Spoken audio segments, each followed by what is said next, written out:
Exactly kidney के अंदर जो स्ट्रक्चर फिल्ट्रेशन कर रहा है तो वो कहाँ प्रेजेंट है, जो अपने रीनल पिरामिड्स देखे उसके अंदर 10 to 12 lakh of nephrons, 1 to 1.2 million of nephrons, ये वो माइक्रो फंक्शनल यूनिट्स हैं जिससे ब्लड फिल्टर हो रहा है और यूरिन फॉर्म हो रहा है। तो हम क्या करेंगे इस टॉपिक में, नेफ्रॉन का स्ट्रक्चर भी देखेंगे और यूरिन का फॉर्मेशन भी देखेंगे, मतलब दोनों चीजें साइमल्टेनियस होंगी, पार्ट ऑफ नेफ्रॉन और हर पार्ट में फंक्शन क्या है, जो लास्ट में जो फाइनली जो वो प्रोडक्ट फॉर्म होगा जो बॉडी एलिमिनेट करने वाला है वो यूरिन होगा। तो यूरिन फॉर्मेशन भी हो रहा है और हम नेफ्रॉन का स्ट्रक्चर भी देखेंगे, ठीक है। तो नेफ्रॉन एक माइक्रोस्कोपिक स्ट्रक्चर है, तो इस किडनी के अंदर 10 से 12 लाख यूनिट प्रेजेंट होना, तो वो ऐसे नहीं है कि हम इजीली उसे देख पाएंगे, हमें देखने के लिए उस स्ट्रक्चर्स को माइक्रोस्कोप यूज करना होगा। तो जो स्ट्रक्चर हम देखने वाले हैं वो माइक्रोस्कोपिक है, इसीलिए हम उसे बोलते हैं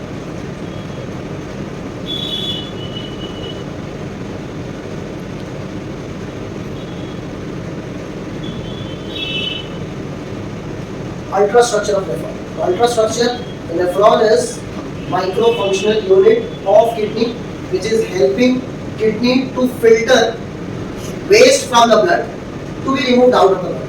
अब यहाँ पर अब इस स्ट्रक्चर को अगर हम देखें तो सबसे पहले जब हम उस नेफ्रॉन के स्ट्रक्चर को देखेंगे तो उसके हेड के ऊपर जो आप आर्टरीज को ब्लड सप्लाई किडनी के अंदर लाते हुए देख रहे थे, जब हमने ह्यूमन एक्सक्रीटरी सिस्टम किया तो हमने क्या देखा, वो सप्लाई जो किडनी के पास आ रही है ब्लड की, which is by renal artery.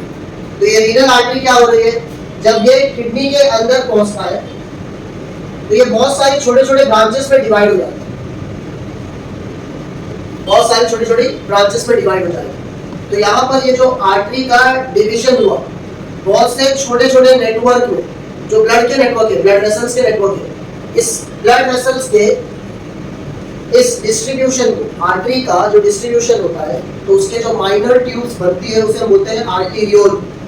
Artery divide into many branches, these branches are called as arteriole. यहाँ पर ये जो एक स्ट्रक्चर है इस आर्टीरियोल का,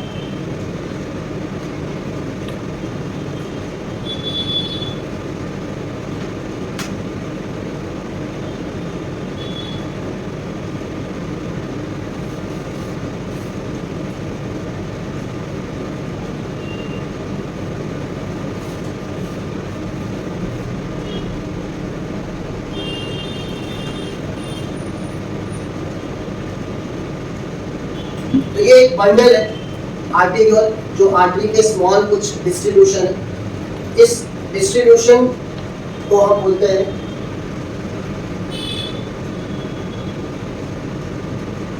glomerulus. This division is called as glomerulus. ये जो ब्लड सप्लाई हो रहा है ऑर्गन तो वो उस आर्टरीज के डिवीजन से बना है।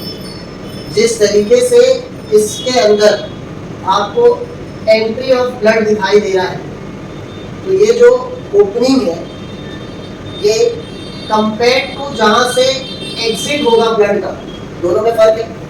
तो जहां से ब्लड एंटर हो रहा है it is called as afferent arteriole. It is called as afferent arteriole. The blood will move into this capillary, this arteriole, and then it will pass through the exit. This exit is called as efferent arteriole. It is called as efferent arteriole. Afferent arteriole का जो diameter है वो कैसा है, wide है, इसका opening wide है, लेकिन efferent का ओपनिंग कैसा है, here the opening is narrow. So we can see there is a difference in both the openings from where the blood is entering and from where the blood gets exit. अब ये दोनों entry में जो फर्क है तो ये exactly क्या इम्पोर्टेंट एक्शन इसके वजह से होने वाला है। देखो जाने का रास्ता जो है वो वाइड है, पर जो बाहर निकलने का रास्ता है वो बहुत नैरो है। तो जो क्वांटिटी ऑफ ब्लड यहाँ से एंटर हो रहा है वो वॉल्यूम में ज़्यादा होगा और जो वॉल्यूम बाहर निकल रहा है बहुत कम होगा। तो जाहिर सी बात है जितना प्रेशर से ये आ रहा है और बाहर जाने के लिए अगर जगह कम है तो फोर्स पीछे बढ़ने वाला है, यानी प्रेशर बढ़ने वाला है। और ये प्रेशर जो बढ़ रहा है तो ये लगभग उस पूरे ट्यूब के अंदर ऑब्जर्व होगा, यानी जब ये बाहर स्पेस नहीं हो रहा है बाहर जाने वाले के लिए तो जाहिर सी बात है कि वो जो फोर्स अंदर बन रहा है वो फोर्स पूरी उस ट्यूब के अंदर बनने वाला है, क्योंकि जाने के लिए जो रास्ता है वो बाहर बहुत कम है और आने का जो वॉल्यूम है वो ज्यादा है।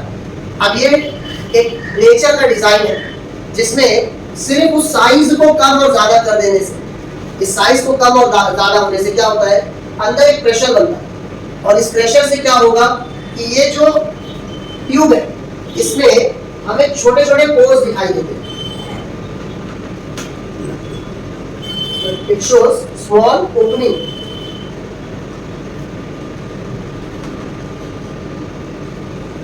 इस ओपनिंग से जो सब्सटेंसेस इस ग्लोमेरुलस के अंदर है और उनका साइज इतना स्मॉल होगा जो इस ओपनिंग को क्रॉस कर सकता है, वो क्या होगा, इसमें से इट विल स्टार्ट फॉलिंग। वो क्या होगा, यहाँ से it will start falling out, raining out. और यहाँ से कौन आ रहा है, वाटर है, वेस्ट है और कुछ सब्सटेंसेस हो सकते हैं जो फूड के हो, जो साइज में बहुत स्मॉल है, लेकिन उन्होंने क्या कर दिया, उस स्मॉल स्पेस में एडजस्ट हो पाने की वजह से उन्होंने उसमें से क्या कर दिया, क्रॉस।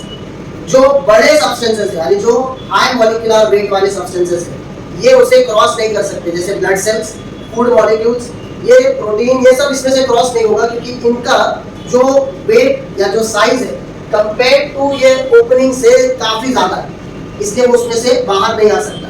तो जिस तरीके से जो प्रेशर अंदर बन रहा है उस प्रेशर से क्या होगा, ये चीजें बाहर की तरफ इस ओपनिंग से गिरना शुरू हो जाएगी।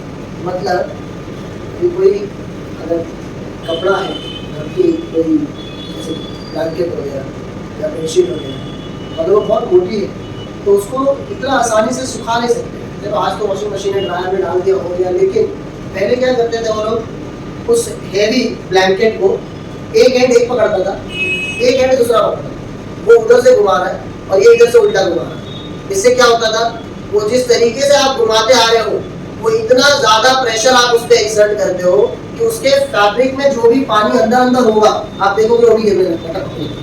तो इससे क्या किया आपने, लगभग उसको इतना निचोड़ दिया कि वो वैसे ही जितना पानी उसके अंदर था वो लगभग वो पानी उसने खाली कर दिया। तो यही हुआ यहाँ भी, ये दोनों के साइज के वजह से वो प्रेशर इतना बन गया अंदर कि समझ जाओ अंदर कोई चीज है जो उसको निचोड़ रही है, जिसके वजह से जो साइज में बहुत स्मॉल है, जिसके ओपनिंग्स को वो क्रॉस कर सकता है, वो उससे बाहर आने लगी। ठीक है, अब जब ये बाहर आता है तो ये कलेक्ट होता है नेफ्रॉन के सबसे पहले स्ट्रक्चर पर,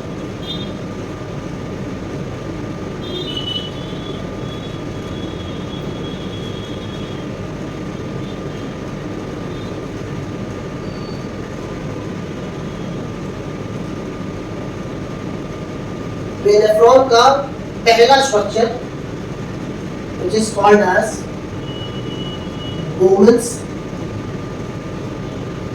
capsule. तो Bowman's capsule क्या है? It is head of nephron and it shows a cup-like structure. इसमें जितना भी ये फिल्ट्रेट है वो क्या हो रहा है, इसी के ऊपर फॉल हो रहा है। तो ये क्या कर रहा है यहाँ पर, जब ये तो due to difference in diameter of glomerulus, the pressure exerted within allows small molecular weight substances, जिसमें वाटर है, यूरिया है, यूरिक एसिड है, कुछ बहुत स्मॉल मॉलिक्यूल्स ऑफ, अगर ग्लूकोज हुआ, बहुत छोटे ऐसे अमीनो एसिड्स हुए, उनमें भी अगर वो क्रॉस कर लिए तो those are very small molecular substance. तो within allow small molecular substance to pass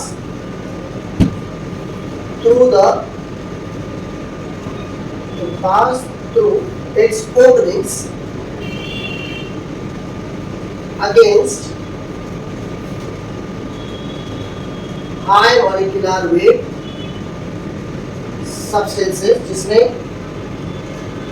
glucose है, प्रोटीन्स है, फैट्स है, ब्लड सेल्स है, तो ये सब क्या है, हाई मॉलिक्यूलर वेट सब्सटेंस, तो ये इनको अलाउ नहीं करेगा। लेकिन जो स्मॉल मॉलिक्यूलर वेट सब्सटेंस है ये क्या हो जाएंगे, इस ओपनिंग से क्रॉस होंगे and it will start falling on the Bowman's capsule of nephron. ठीक है, जब ये इस नेफ्रॉन पर गिरता है, जब इस नेफ्रॉन पर गिरता है तो ये नेफ्रॉन क्या करेगा, इसे फिर से फिल्टर करेगा। तो एक बार तो क्या हो गया, हाई मॉलिक्यूलर वेट सब्सटेंस के अगेंस्ट में स्मॉल मॉलिक्यूलर वेट बाहर आ गया, तो एक तरीका हो गया छानने का, फिल्टर करने का। अब उसके बाद भी क्या हो रहा है, फिर जब वो बोमन्स कैप्सूल पे आता है तो यहाँ पर इसका जो आउटर लेयर है, it is made up of squamous epithelial cells.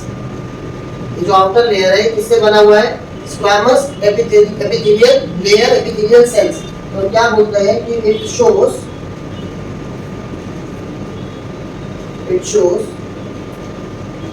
Two layers, जिसमें एक आउटर जिसे बोला जाएगा पैराइटल और एक इनर जिसे हम बोलेंगे विसरल।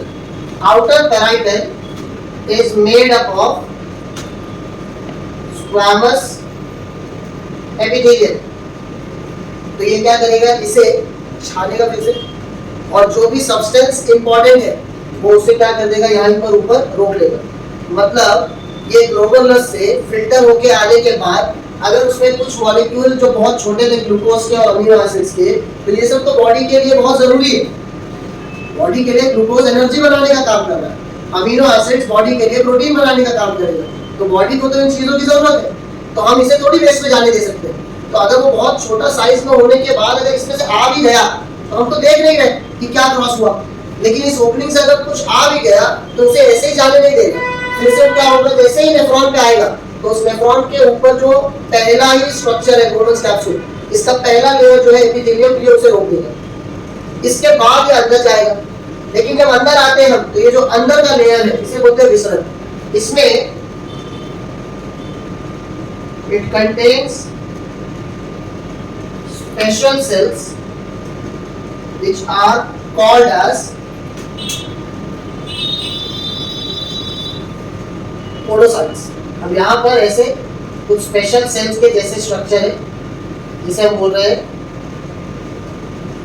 पोडोसाइट्स। ये पोडोसाइट्स कैसे, ये फिंगर के जैसा प्रोजेक्शन है और इनका काम क्या है, acts like filtration slits. Filtration slit मतलब जैसे बारी बारी जाली होती है, जैसे अगर मैंने कोई पार्चमेंट पेपर के या कोई जालियों का लेयर लगाया है जिसके जाली का जो साइज है वो छोटा छोटा छोटा छोटा होते जा रहा है, तो आप उसमें अगर कोई चीज पोर करो तो जो बड़ा होगा जो उसको क्रॉस करता होगा नीचे आ जाएगा, लेकिन उससे बड़े साइज वाले ऊपर रह जाएंगे। फिर जब वो नीचे और जो साइज में कम होगी जाली का जगह, उसमें आने के बाद वो जो उसके अंदर जा सकता है वो आगे जाएगा, जो उसमें बड़ा होगा रुक जाएगा। ऐसे ही आप बहुत से बारीक जालियों का लेयर अगर लगा के रखे हो तो जो सब्सटेंस बड़ा है वो ऊपर उठता जाता है, और जो ऐसे है जो उसको क्रॉस कर सकता है वो अंदर की तरफ बढ़ता जाएगा। तो यहाँ पर यही हो रहा है कि पहला लेयर जो था वो कुछ चीज ऐसी थी जो शायद आगे चले जाए, दूसरा लेयर क्या कर रहा है उसे और रोकने की कोशिश कर रहा है, और तीसरा क्या करता है कि अगर इनकेस भाई इससे भी बच गया, अगर ये ग्लूकोज इससे भी बच गया तो जाहिर है कि जो चीज जरूरी है उसे तो कैसे भी रोक रहा है, अंदर जाने नहीं दे रहा है। मतलब वेस्ट तक वो चीज पहुंचनी नहीं चाहिए, बॉडी से सिर्फ वेस्ट ही बाहर निकलेगा। अब अगर आगे बढ़ भी रहा है तो हमें क्या करना है, उसे हर जगह जहां पॉसिबल होगा उसे रोक कर निकालना है। तो ये लेयर पहले उसने रोका, उसके बाद भी अगर आ गया तो हो सकता है वो क्या हो जाएगा, इसमें फंस जाएगा। ठीक है, और जो आगे बढ़ेगा वो सिर्फ क्या होगा, वाटर, और वाटर के साथ में वेस्ट। यहाँ पर क्या हो रहा है, पहले ग्लोमेरुलस फिल्टर कर रहा है, फिर बोमन्स कैप्सूल के दोनों लेयर फिल्टर कर रहे हैं। तो यहाँ पर ये कोई ऑर्डिनरी फिल्ट्रेशन नहीं है, यहाँ पर एग्जैक्टली जो फंक्शन है इस फंक्शन को हम बोलते हैं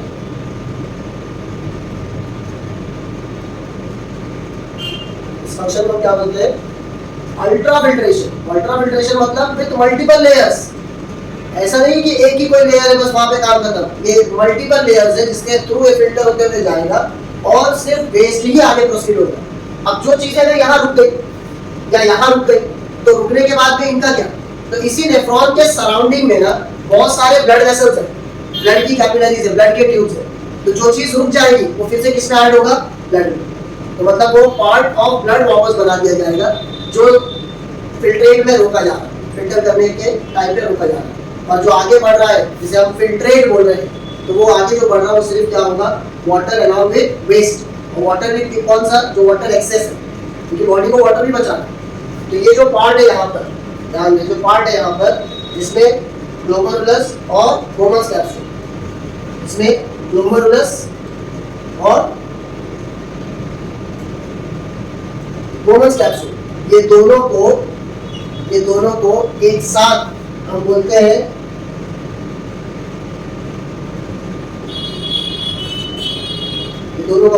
माल्फिजियन बॉडी। दोनों को एक साथ क्या बोलेंगे?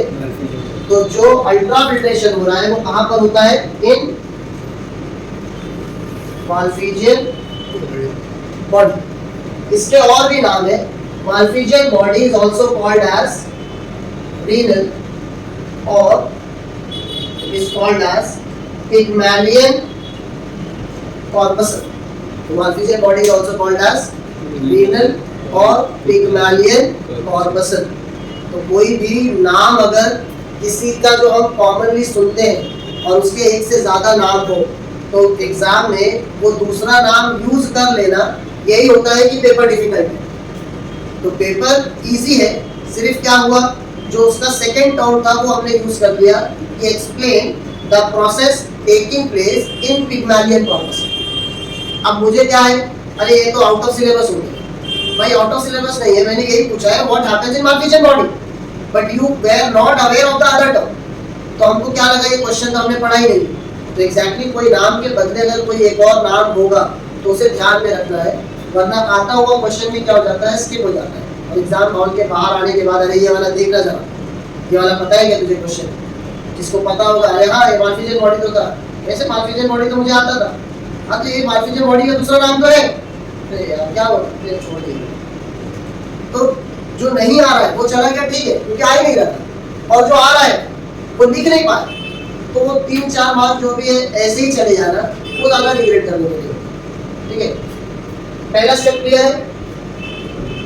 शुरू किए थे बोर्ड कैसा था एकदम, आते आते आते आते बोर्ड की कहानी कोई होगी जैसे थोड़ा स्टॉप, ठीक है। तो ये पहला स्टेप अल्ट्रा फिल्ट्रेशन कहाँ पर हो रहा है? Malpighian body. माल्फिजियन बॉडी क्या है? ग्लोमेरुलस प्लस बोमन्स कैप्सूल, इसी के दूसरे नाम रीनल कॉर्पसल और पिग्मेलियन कॉर्पसल है। ये नेफ्रॉन का पहला पार्ट और ये उस नेफ्रॉन में होने वाला पहला फंक्शन। तो हम क्या कर रहे हैं, हम स्ट्रक्चर भी पढ़ रहे हैं और हम यूनिट फॉर्मेशन का फंक्शन भी देख रहे हैं, दोनों चीज साइमल्टेनियस चल रही है। पार्ट उसका एक्सप्लेनेशन तो दिख कैसे रहा है, उसका फंक्शन किसमें हो गया, उसके बाद जब हम आगे चले तो इस स्ट्रक्चर को, इस बोमन्स कैप्सूल को जब आप ऑब्जर्व करोगे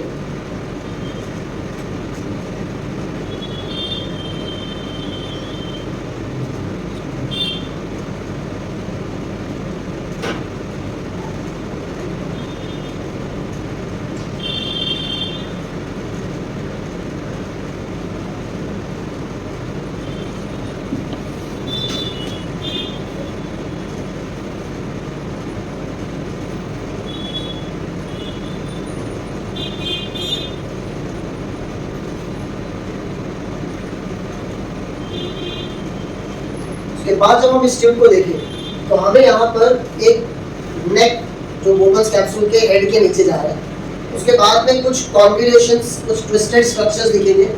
तो ये जो ट्विस्टेड फॉर्म है इसको कॉन्वोल्यूटेड बोलते हैं और ये स्ट्रक्चर कैसा है, ट्यूब के जैसा है। और ये स्ट्रक्चर कहाँ है, बोमन्स कैप्सूल के पास है, हेड के पास है, यानी उसके प्रॉक्सिमिटी पर है, प्रॉक्सिमल। तो ये जो स्ट्रक्चर है इसे हम बोलते हैं PCT, which is proximal convoluted tubule. It is called as proximal convoluted tubule, यानी PCT ये स्ट्रक्चर। तो convoluted मतलब ये बेल, ट्यूब लाइक स्ट्रक्चर है तो tubule, proximal मतलब जो पहले है। ये पहला एक convoluted स्ट्रक्चर। अब यहाँ पर जो फिल्ट्रेट आगे आ रहा है,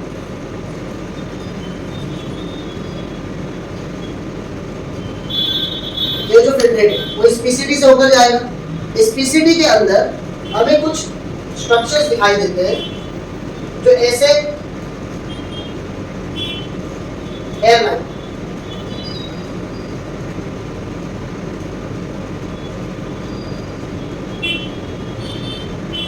तो ये हेयर लाइक स्ट्रक्चर जो कहाँ दिखाई दे रहा है, पीसीटी के अंदर।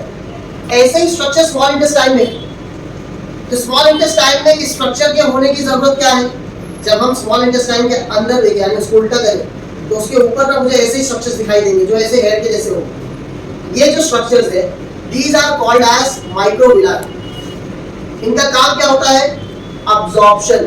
तो जितना भी फूड स्मॉल इंटेस्टाइन में ब्रेक होकर लिक्विड बना है सब कुछ अब्सॉर्ब होकर कहाँ जाने वाला है, ब्लड में। तो स्मॉल इंटेस्टाइन में ही फूड का अब्जॉर्प्शन होता है, यानी बॉडी में जो फूड हमने ब्रेक किया उस फूड का जो हमारे लिए यूजफुल कंपोनेंट है जो लिक्विड में हमने कन्वर्ट किया है इस डाइजेशन प्रोसेस के थ्रू, ये सब स्मॉल इंटेस्टाइन में अब्सॉर्ब होगा और कहाँ जाएगा, ब्लड में। जो हार्ड सब्सटेंस है जो अनडाइजेस्टेड है वो आगे मूव करेगा to large intestine for removal. तो यहाँ पर जो अब्जॉर्प्शन को फैसिलिटेट कर रहा है वो अब्जॉर्प्शन कौन कर पा रहा है, ये जो स्ट्रक्चर्स है which are called as microvilli. और ऐसे ही सेम स्ट्रक्चर किसके पास प्रेजेंट है, नेफ्रॉन के पीसीटी में। इसका भी काम क्या होगा, अब्जॉर्प्शन। अब अब्जॉर्प्शन क्यों कर रहा है ये, भाई जो भी आगे आ रहा है हमने तो लाख कोशिश की कि इसमें से ये सारा सब्सटेंस फिल्टर हो जाए, लेकिन अगर उसमें अब भी कोई ग्लूकोज रह गया होगा तो, अब भी कोई प्रोटीन का बहुत छोटा सा पार्टिकल कोई रह गया होगा तो, हमने तो बहुत कोशिश की कि ये सारे लेयर्स मिलकर उस हर एक यूजफुल सब्सटेंस को रोक दे। बट हम देख तो नहीं रहे ना, लेकिन उसके बाद भी अगर कोई ऐसा पार्टिकल होगा जो शायद इस फिल्ट्रेट में आगे चला जाए तो ये जो आखिरी काम है उसे निकालने का, या ये बोलो कि ये ऐसा जगह जहां कोई भी चीज बच नहीं सकती उसे वो ढूंढ कर निकालेगा, तो वो कहाँ होने वाला है, पीसीटी। तो पीसीटी में inner lining shows microvilli, shows microvilli. क्या काम करता है ये, दैट फैसिलिटेट्स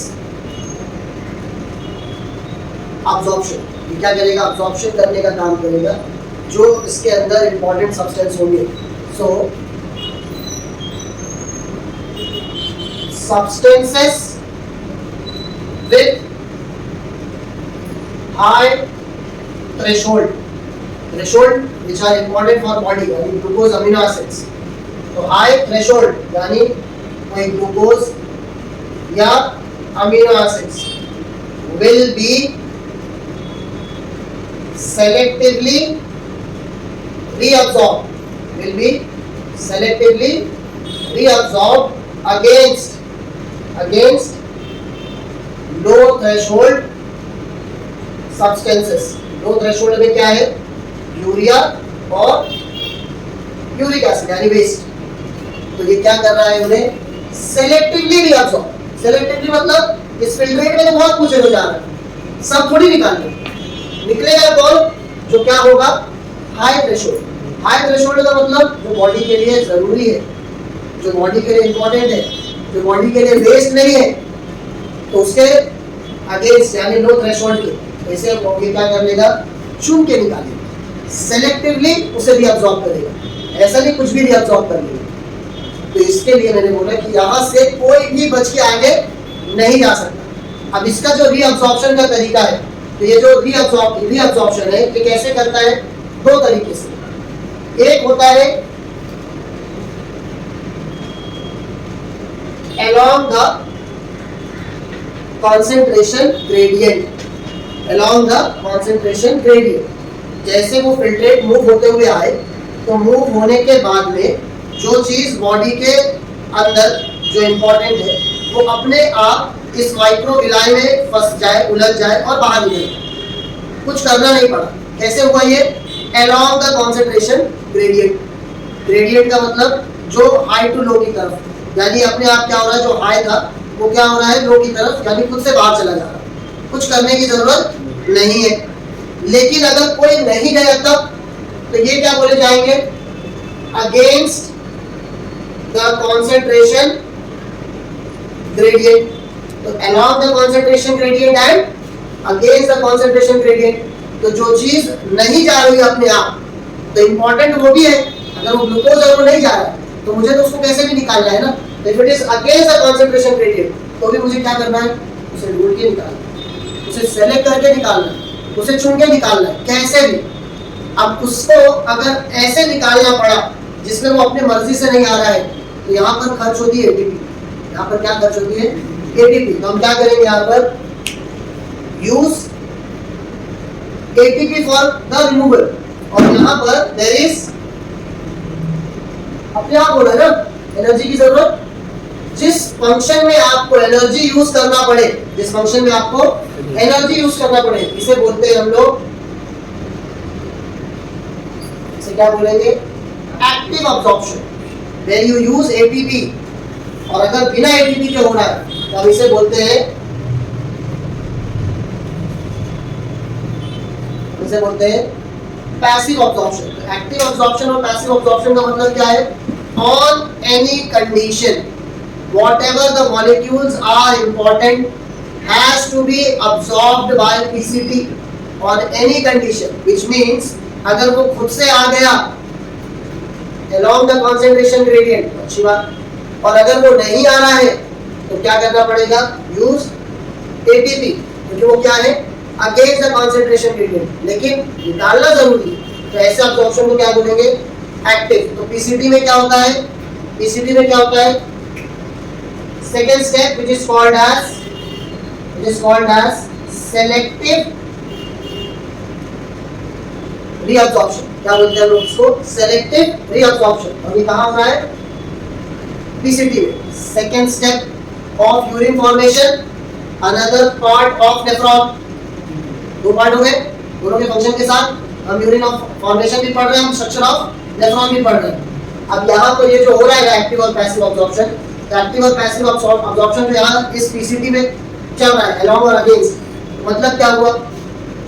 जैसे रोज तुम्हारा हाल, कुछ काम दिया, ये करके आना, नेक्स्ट क्लास में चेक करना, ठीक है?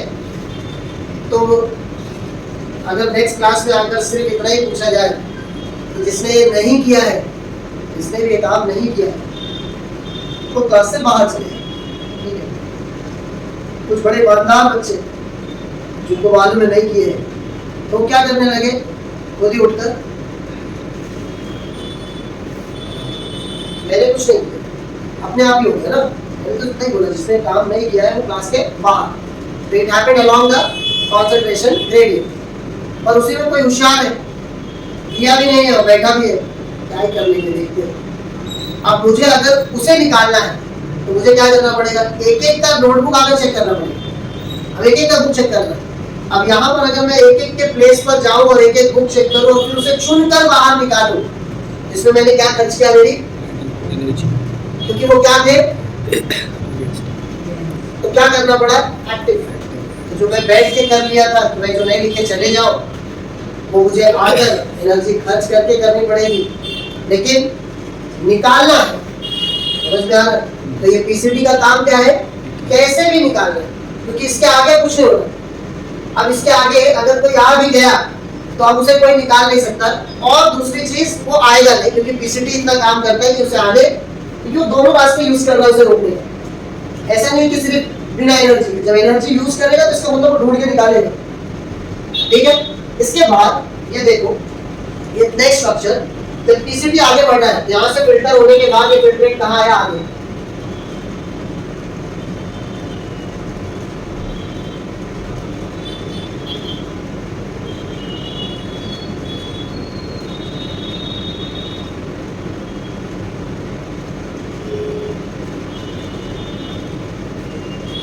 एक चीज याद ध्यान दो,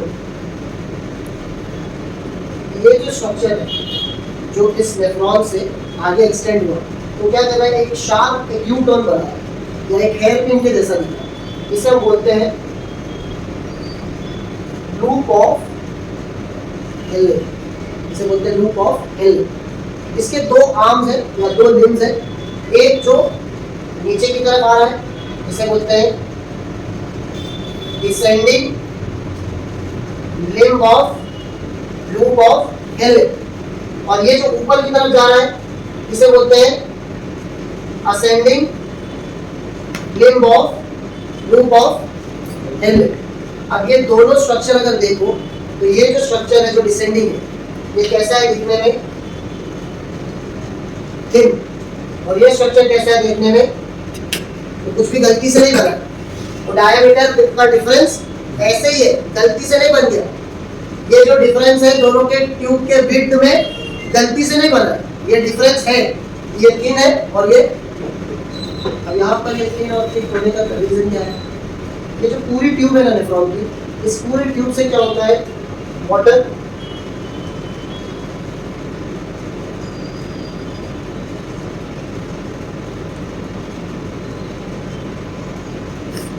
क्या होगा, पूरे ट्यूब से वाटर बाहर जाएगा पूरे ट्यूब से, मतलब उतना ही वाटर आगे बेस तक जाना है जो हमारे बॉडी के लिए क्या होगा, एक्सेस। रेस्ट जो भी वाटर उसके अंदर होगा तो उस वाटर को भी क्या किया जाएगा, नेफ्रॉन से बाहर। तो पूरे ट्यूब में हर जगह पर वाटर क्या हो रहा है, निकल रहा है। लेकिन ये अकेले ऐसी जगह है जिसके अंदर आप क्या देखोगे, वाटर का एंट्री, यहाँ क्या हो रहा है, वाटर एंटर हो रहा है, हर जगह निकल रहा है, यहाँ क्या हो रहा है, एंटर हो रहा है। क्यों एंटर होगा, एक चीज समझने के लिए। अब यहाँ पर ये जो वेस्ट है वो आगे आ गया यूरिया। अब ये जो यूरिया है उसके आने से, यूरिया उसके आने से इसका कॉन्सेंट्रेशन बढ़ रहा है, इस वेस्ट का कॉन्सेंट्रेशन बढ़ रहा है, जिससे वाटर निकल रहा है और यूरिया का जो कॉम्पोजिशन है वो उसके अंदर जो प्रेजेंट हुआ, तो इससे क्या हुआ, कॉन्सेंट्रेशन बढ़ा। उसको कॉन्सेंट्रेशन को सही करने के लिए ये क्या होगा, वाटर उसमें एंटर होगा। या फिर जो सोडियम पोटेशियम वो क्या करता है, इसे ऊपर मूव करने में हेल्प करता है। तो यहाँ से क्या होगा, सोडियम पोटेशियम निकलेगा और यहाँ से क्या होगा, सोडियम पोटेशियम ऐड होगा। तो जहाँ सोडियम पोटेशियम ऐड होगा उसमें क्या होने वाला है, वाटर का एंट्री। या एक और तरीके से समझते हैं, जब बच्चे ने स्कूल में तो एक कहानी पढ़ी थी, एक प्यासा कौआ, पानी बहुत नीचे था, प्यास बहुत लगी थी, कौवे ने क्या किया, एक एक पत्थर लाया और उससे पानी ऊपर आया। ठीक है, नीचे जाना तो आसान है, लेकिन अगर इस वाटर को जिसमें वेस्ट है, जो यूरिन है, अब इसको इतना ट्यूब ऊपर चढ़ना है, ये चढ़ेगा कैसे? तो अगर हर जगह वाटर निकल रहा है तो इसको ऊपर लाने में हेल्प कौन करेगा? तो यहाँ पे क्या होता है, वाटर का एंट्री, जिससे क्या होता है, उसका लेवल राइज होने से क्या होगा, इस ट्यूब के ऊपर चढ़ने वाले। तो पूरे जगह पर क्या हो रहा है, वाटर का रिमूवल। इसी जगह पर क्या हो रहा है, वाटर का एडिशन। किसी भी चीज के खिलाफ काम करना, मतलब इसको क्या बोलते हैं, काउंटर। इसको क्या बोलते हैं, काउंटर। अरे उसने अटैक किया, तू भी काउंटर अटैक करना, मतलब उसको तू भी वैसे करना। तो काउंटर का मतलब उसके अगेंस्ट जाना। तो हम यहाँ क्या देख रहे हैं, उसके अगेंस्ट हो जा रहा है। तो जो करंट है उससे वाटर निकल रहा है, जो मूवमेंट है उस फ्लूइड का, उस करंट का मूवमेंट क्या है, वाटर का रिमूवल। यहाँ क्या हो रहा है, वाटर का एडिशन। इसे बोलते हैं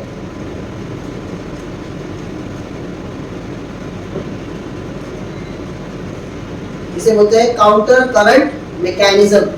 तो अगर कोई क्वेश्चन हुआ कि लूप ऑफ हेनरी में काउंटर करंट मैकेनिज्म क्या है, तो जो डिसेंडिंग लिम्ब है उसमें वाटर रिमूव होता है, पर जो असेंडिंग लिम्ब है उसमें वाटर ऐड होता है। The addition of water is against that current, this is called as counter current mechanism. पूरा part of nephron is removing water except ascending loop of Henle where we see adding of water. ठीक है, आगे चले। इस loop of Henle से जब हम आगे प्रोसीड करेंगे,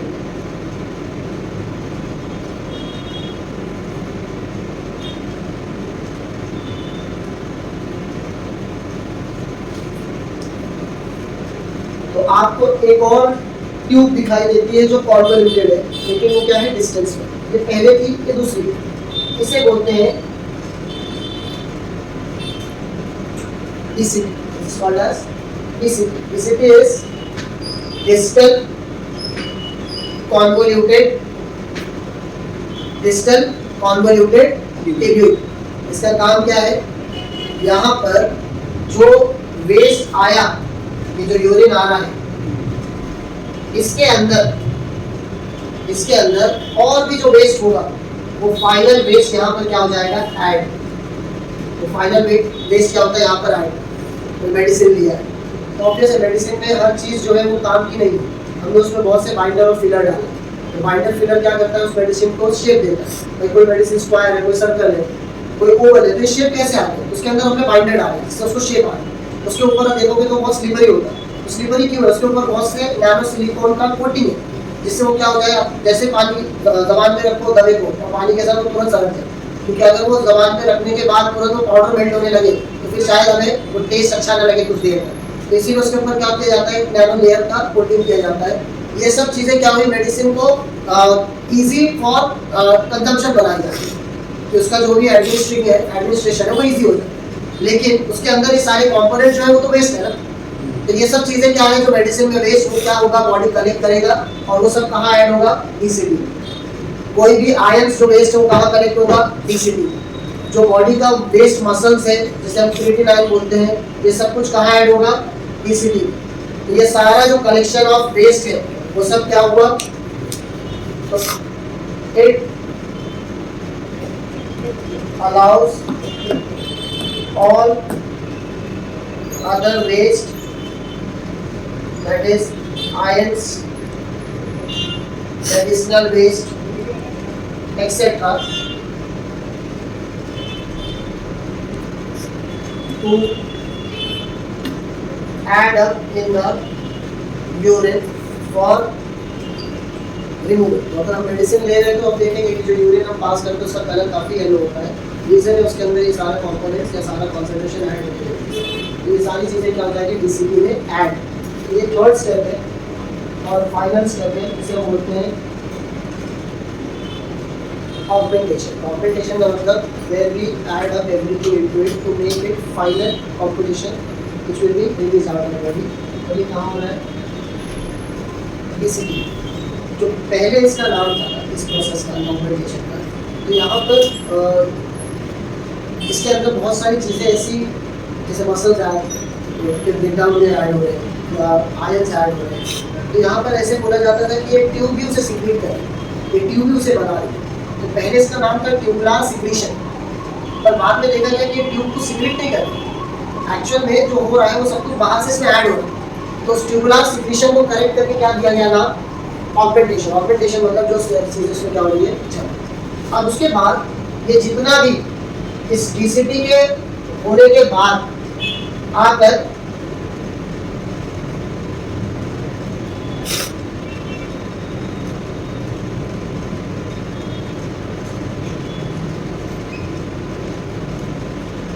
क्या हो जाएगा, इस ट्यूब में कलेक्ट, इस ट्यूब में कलेक्ट। इसे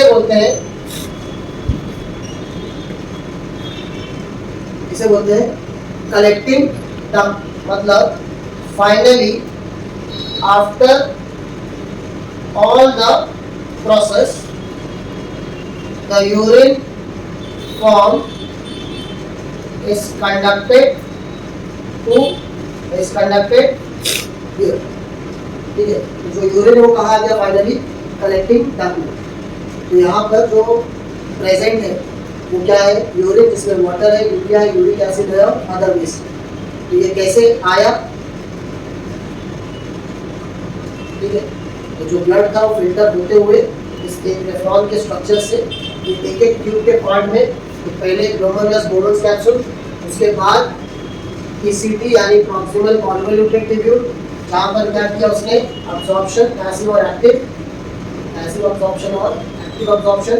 उसके बाद वो आया इस लूप ऑफ हेनले में, लूप ऑफ हेनले से वो कैरी करके कहाँ पे आया finally, DCT distal convoluted tubule में।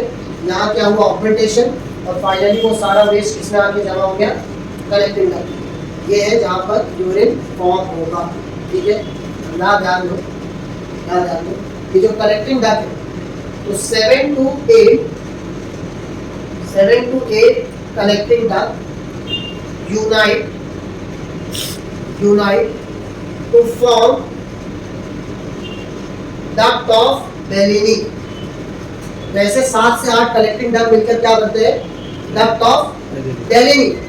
Duct of Bellini unite to form minor, याद आया ना, मैंने बोला था बहुत सारे नेफ्रॉन मिलकर क्या बनते हैं, माइनर कैलिक्स। बहुत सारे नेफ्रॉन के कलेक्टिंग डक्ट मिलकर जो बनते हैं उसका नाम है duct of Bellini।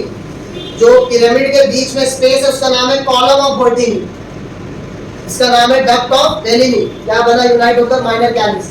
Minor calyx क्या बना, मेजर कैलिक्स। मेजर कैलिक्स इसके ऊपर हो रहा है, रीनल पेल्विस या रीनल साइनस, इसके ऊपर होगा यूरेटर, यूरेटर से यूरिनरी ब्लैडर, यूरिनरी ब्लैडर से यूरेथ्रा, ये है जहां से यूरिन क्या हो जाएगा बॉडी से बाहर, तो ये कलेक्टिंग डक्ट से ये सारा पैसेज, इस सारा कंडक्शन और फिर बॉडी से यूरिन बाहर। तो यूरिन है क्या, इसका कंपोजिशन इट कंटेन्स 90 से 95% water, water plus 2 to 3% urea and uric acid plus it has other waste. Colour of urine क्या है, colour of urine is pale yellow, pale yellow because of it is due to color pigment which is called as urochrome. ये colour के urine को किसने दिया, ये colour pigment, इसका नाम है यूरोक्रोम। और ये कैसे बनता है, जब ब्लड सेल्स ब्रेक डाउन होते हैं तब, जब ब्लड सेल्स ब्रेक होता है तो इसके ब्रेकडाउन से दोनों वेस्ट को कलर मिलता है, यूरिन को भी और स्टूल्स को। तो जो हम वेस्ट बाहर रिमूव कर रहे हैं बॉडी से, जो फीकल वेस्ट है, उसमें भी अगर कलर ऐड हो रहा है तो it is because of RBC breakdown which is bilirubin, biliverdin, stercobilin, ये कलर्स देता है अनडाइजेस्टेड वेस्ट। और यहाँ पर ये जो कलर है वो यूरिन के लिए इज बाय यूरोपिन, ठीक है। ये पूरा जो फंक्शन और structure, ultra structure of nephron और उसके साथ में फॉर्मेशन ऑफ यूरिन। तो स्ट्रक्चर ऑफ नेफ्रॉन में माल्फिजियन बॉडी यानी glomerulus Bowman's capsule, PCT, loop of Henle, DCT, collecting duct, ये structure of nephron. The function of nephron, तो इसमें क्या हुआ, अल्ट्राफिल्ट्रेशन, जिसमें हाई मॉलिक्यूलर वेट सब्सटेंसेस के अगेंस्ट में स्मॉल मॉलिक्यूलर वेट फिल्टर होकर आगे आएगा, उसमें जो भी इंपॉर्टेंट सब्सटेंस उसे रोका जा रहा है, लेयर है बहुत सारे जो फिल्टर करते हुए उससे आगे प्रोसीड कर रहे हैं। जब पहुंचेगा पीसीटी के पास, इसके अंदर जो माइक्रोबिला है इसका काम है अब्जॉर्प्शन का, जो भी चीजें इंपॉर्टेंट है मैक्सिमम क्या करेगा, अब्जॉर्ब करेगा। जो भी इंपॉर्टेंट सब्सटेंसेस है उन्हें कैसे भी अब्जॉर्ब करेगा, और अब्जॉर्ब करने का दो तरीका, पैसिव और एक्टिव, विदाउट एनर्जी और विद एनर्जी। उसके बाद मैक्सिमम जितना भी चीज यहाँ पर अब्जॉर्ब होना था वो सब कुछ इंपॉर्टेंट यहाँ अब्जॉर्ब हो जाएगा, बचा सिर्फ वेस्ट को आगे बढ़ने वाला है। तो कहा गया लूप ऑफ एल्ले, वहाँ से डीसीटी, डीसीटी में सारा जो बचा वेस्ट है बॉडी में ऐड होगा। इसके बाद में ये फाइनली आ जाएगा कलेक्टिंग डक्ट में, और जो कलेक्टिंग डक्ट तक पहुंचा इसे ही हम यूरिन बोल रहे हैं, जिसमें मैक्सिमम वाटर है, 2 to 3% यूरिया, यूरिक एसिड यानी वेस्ट है, ज़्यादा यूरिया है, यूरिक एसिड कुछ अमाउंट में होगा क्योंकि हम यूरियोटेनिक है, और अदर वेस्ट में कुछ मेडिसिन लिया है या कुछ और चीज़ें बॉडी में, तो वो सारी चीज़ें अदर वेस्ट उसमें एक्यूमुलेट होगी। जो कलर है उसको येलो है, ये कलेक्टिंग डक्ट 7 to 8 मिनट होगा जब तक बढ़ेगी। फाइनल कैलिक्स, बेसल कैलिक्स, ऊपर होगा रिनल पेल्विस में, वहाँ से यूरेटर, फिर यूरिनरी ब्लैडर, वहाँ से फाइनल यूरेटर। ये पूरा जो एंटायर स्ट्रक्चर का फंक्शन है।